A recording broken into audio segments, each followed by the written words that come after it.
Cook, you're always so eager to get carried away, aren't you? Miranda sneered. For a family that's not rich, maybe you shouldn't be enjoying this trip on my husband's money. Miranda, my sister-in-law, directed that snobby comment at our family. We were all in Hawaii on vacation, including her. Why would she say something so rude? My brother, who's a doctor, planned this trip, and she shouldn't complain given his generosity.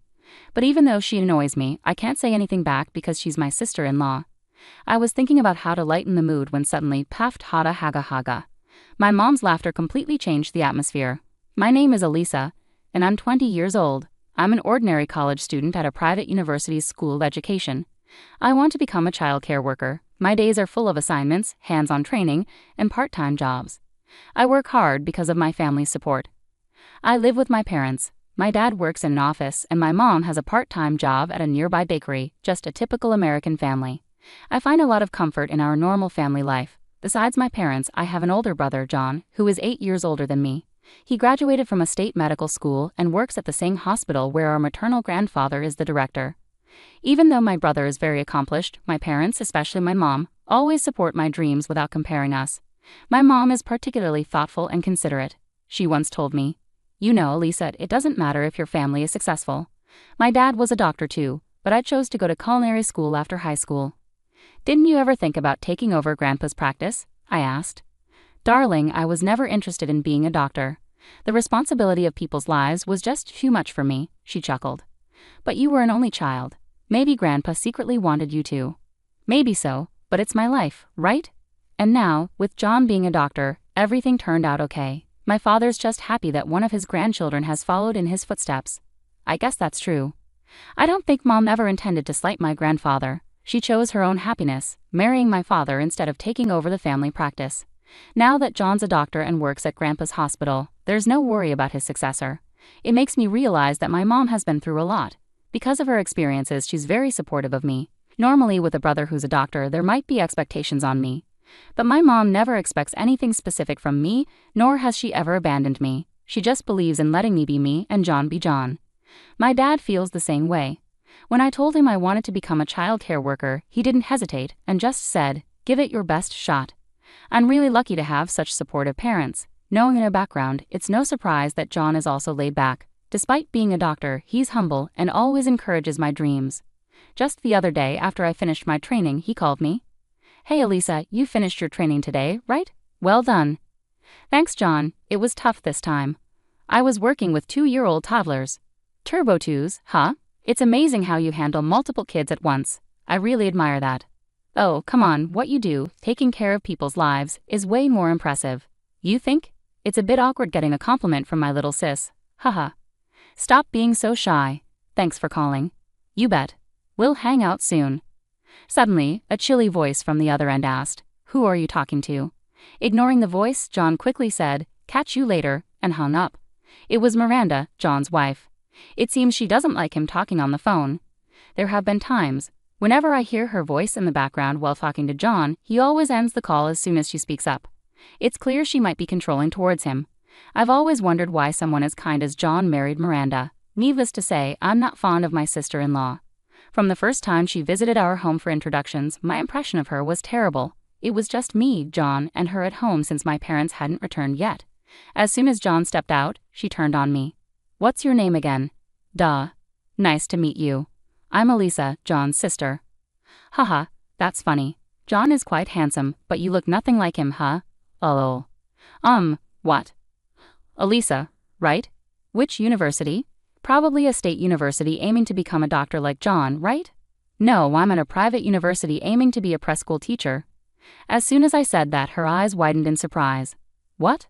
A preschool teacher?" she exclaimed, covering her mouth with her hand. "Wow, I'm shocked. How does the sister of a doctor end up wanting to be a preschool teacher?" "Oh. What do you mean by that?" "Just what I said. Oh. Your parents must feel sorry. They have a brilliant son, and then there's you, wanting to be a preschool teacher. Lol. That's not true. My parents fully support my dream." "Seriously? Do you really think they're supporting you?" "No way, right?" "Oh, do they just have low expectations for you?" "As long as they have brilliant John, that's all that matters to them." "Oh. That's not true." She said these hurtful things casually, leaving me at a loss for words. When John returned to the living room, she switched back to her cold demeanor towards him. Later, when Mom and Dad came home and exchanged greetings, she stayed distant, mostly interacting with John. My brother must really like Miranda because he always praised her, calling her incredibly kind and saying she makes calm, rational decisions. Our parents probably didn't know how to respond to John's high praise of Miranda. The next month, John and Miranda got married and became a couple officially.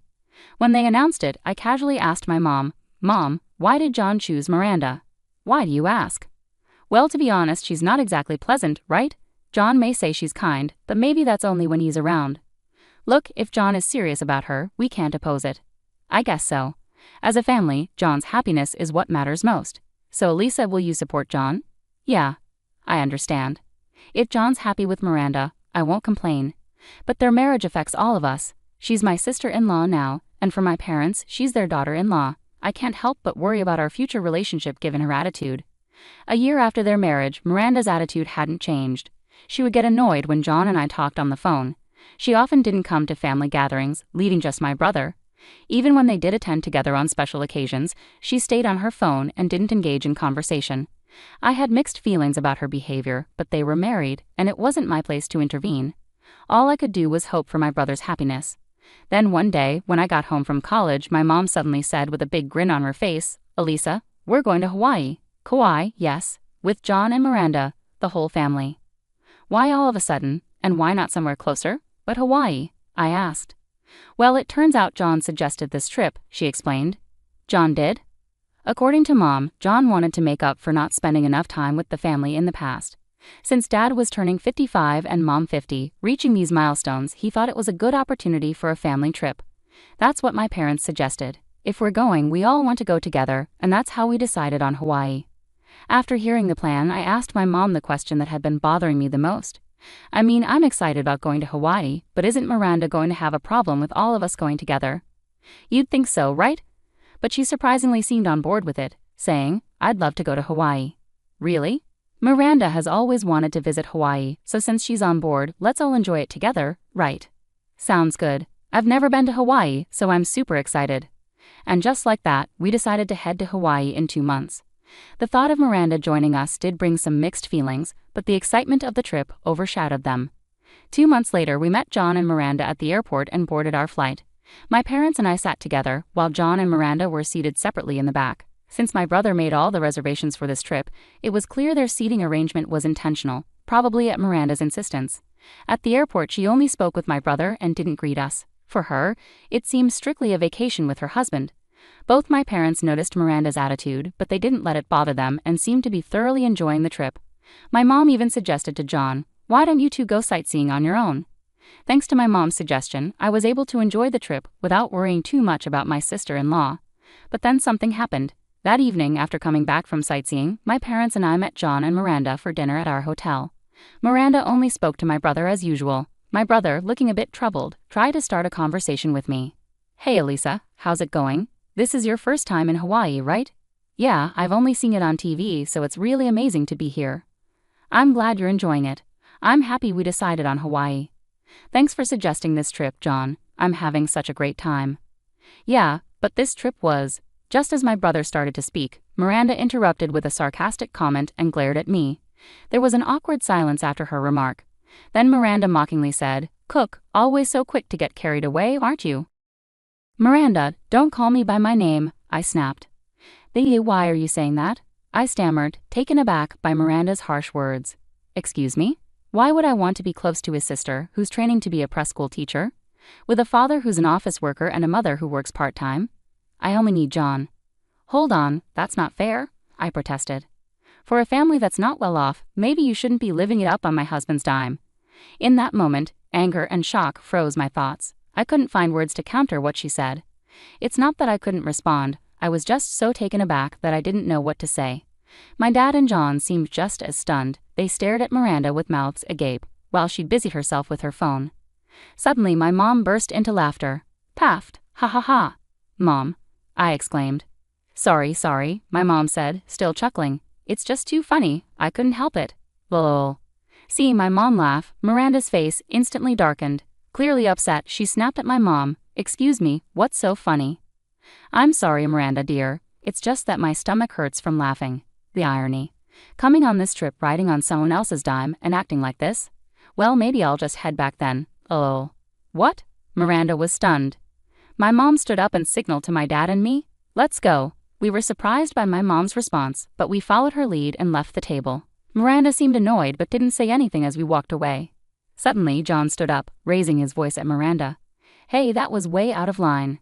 What, John? She asked, clearly taken aback. Apologize to Mom, to my family.